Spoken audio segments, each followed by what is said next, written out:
The Samsung Galaxy A57 is in the house, finally, and it comes with some meaningful improvements over the A56 from last year. But it is up against some stiff competition. So, is it worth your money? Well, let's find out. Now, for the unboxing, we have a slim box. There is no charger included. It might be in your region. And in the top compartment, we have a SIM card tool. There is some paperwork as well as a USB-C cable. And here it is. I've got it here in the awesome navy color, but it's also available in an awesome lilac, an awesome icy blue, as well as an awesome gray. Yes, all of the colors are called awesome. Now, like with the A56, the colors are pretty flat, and that means they do attract a lot of fingerprints. Like, it's very difficult to keep this fingerprint free. This might not matter much to you if you're using a case. And we've got Gorilla Glass Victus Plus both on the back and the front, as well as this aluminium or aluminum frame. We've now got an IP68 water and dust resistant rating compared to IP67 that we had last year. So you're gonna be able to put this deeper into water. Not sure how much that's gonna matter to you. And then we've got this ambience island. So this is a translucent camera bump. If I'm honest, like I said in my hands-on, I do think that the A56 camera module looks a bit more premium because it's metal. The A57 is actually the thinnest A-series device we've ever had. It's around 6.9 millimeters. So that makes it around 0.5 millimeters thinner compared to the A56. And it's also around 19 grams lighter. So it feels very premium and also a lot more compact compared to last year. And that's in all dimensions, the height, the width, as well as the thickness. Now, a lot of that is thanks to the display. We have a SuperAMOLED Plus display, and this allows the display to be slightly thinner, and it also consumes a little bit less power, and we have smaller bezels compared to last year. Now, although the bezels are smaller, we do still have this slight chin. And I know most people are not going to care about this, but when we do look at some of the competition, they've gone really small with the bezels and they are uniform. Whereas here we still have that chin. Now, chin aside, it's a very good display, 6.7 inches Full HD plus. You've got the Infinity O with 120 Hz for the refresh rate, with 1200 nits for high brightness mode and up to 1900 nits peak brightness. So using this outdoors, it's actually pretty bright and is very usable in bright sunlight. Now, let's talk about the cameras and look at some samples. But before we do, if you haven't already and you want to see more content like this, then be sure to subscribe and hit that bell icon. Right, now cameras. Now, this is one area where we don't have huge updates when it comes to the hardware. So we've got a 12 megapixel selfie camera. I mean, this does a pretty good job, and you've got good detail and dynamic range. This is a quick video test 4K from the selfie camera. And then we have a triple rear-facing camera setup, which, like we had with the A56, is realistically speaking a dual camera setup. And that's because we have a 12 megapixel ultra wide, a 50 megapixel primary, and a 5 megapixel macro camera. This 5 megapixel macro camera can take macro shots, but honestly speaking, it's just there to claim that there are 3 cameras and make it look more like the other Galaxy series devices. Ideally, what I would have liked is to have autofocus on the 12 megapixel camera so that you can refocus for macro shots and get usable 12 megapixel macro shots. But it's not here, and granted, this is a mid-range device, but there are other mid-range devices that do offer this. The 12 megapixel ultra-wide camera, like last year, is okay, and it does have decent detail and dynamic range, but it is soft around the edges, and it's not going to be great for low light. The primary camera is not bad for this price. You've got good detail, great dynamic range. My personal favorite, like I had with the A56, is the portraits. It takes excellent portraits and it has excellent edges. This is something that's now also been carried over onto the A37. You can see in these examples, the edges are great even in the areas between my arms. This is something that a lot of other devices in this price do struggle with. 4K video test. It's not bad.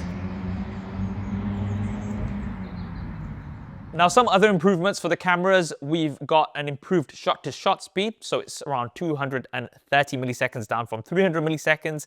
Not a massive improvement, but still noticeable. And this is now the first A-series device with blur-free zooming transition. So when you go from the ultra-wide camera to the primary camera, you're gonna have a smooth transition, which really does help. And you don't get that abrupt change like you will still be getting on the A37. So the cameras are not bad, but no big improvement compared to the A56 from last year. Now let's talk about the performance. So this is powered by the Exynos 1680 chipset, which is improved compared to last year's 1580, and it's going to be pretty good for your day-to-day. You've also got faster RAM, LPDDR5X, which is a 17% improvement compared to last year, as well as a 13% larger vapor chamber with an advanced cooling system. Now, what does that mean on your day-to-day? This is great for your day-to-day. You're not really going to have any issues. It can also handle some gaming, but it's a mid-range chipset, and that's something that you have to expect. It's going to be better compared to the A37,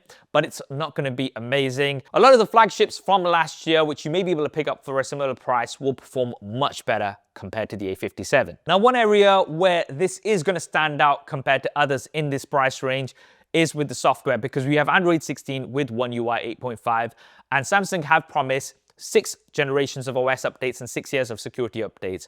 For B2B customers, which I think this is going to be very popular with, you do have 7 years. This is something that you're not going to get with many of the devices around this price. And then we've got Galaxy AI.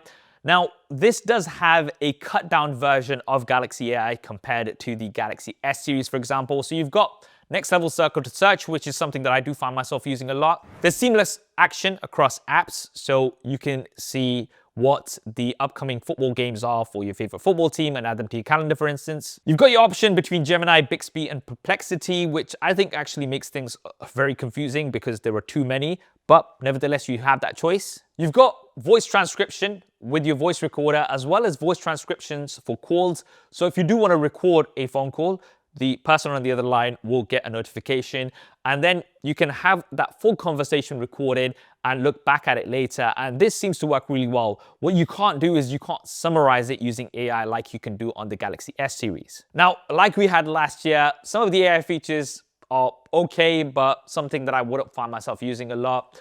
Object Eraser can do okay if it's something simple, but as soon as you have something a bit more complex, it doesn't do a great job. It's very similar to cleanup on the iPhone, so not very good. There's Auto Trim, which allows you to extract highlights with AI. Again, something that I don't find myself using much. And then there's Best Face. Now, you have to have motion photo enabled when you're using this, and then it's going to take a still, and generally it doesn't do a great job. Yes, it can be useful for salvaging a photo that's completely unusable, but it's going to be using a still frame from a low resolution video and then trying to enhance it, so it's not going to be great. Now, this is really where, if you want the full-fledged Galaxy AI features, then you're going to have to look at some of the S series devices, even if they're from last year, for example. Now, another area where you don't have a change is with the battery. This is still a 5,000 milliamp hour battery, and it's pretty good. It's going to get you through the day absolutely fine. And you do have super fast charging. So you've got up to 45 watts of charging. Charger, once again, is not included out of the box in the UK anyway. And this is going to give you around 60% in 30 minutes. There is no wireless charging. This is something that I would have liked, and other devices in this price range do offer. A couple of improvements for connectivity. Wi-Fi 6E with Bluetooth 6.1, which is going to give you faster data transfer rates, extended range, and it's also going to be more power efficient. Now, finally, for pricing. So if you've seen my hands-on video, you'll know that the A57 is starting at a higher price compared to what the A56 did last year. So £529 for the 256GB model. And for the 512GB model, this is £699. Now, in isolation, this seems like a pretty decent device. Yes, it's an incremental updates in many ways to the A56, apart from the design having a much slimmer build. But when we look at the competition and when we look at other devices available from Samsung themselves, this makes it a hard sell. We've got other devices like the Nothing 4A Pro, as well as the Samsung Galaxy S25 FE, which was priced at £500 on Amazon, brand new before the A57 was announced. Now, clearly, Samsung increased the price of the S25 FE as soon as the A57 was announced, because otherwise everybody would just get the S25 FE. Because not only does that have the Exynos 2400, which is a much faster chipset, it has a usable 8-megapixel telephoto camera instead of the 5-megapixel macro camera.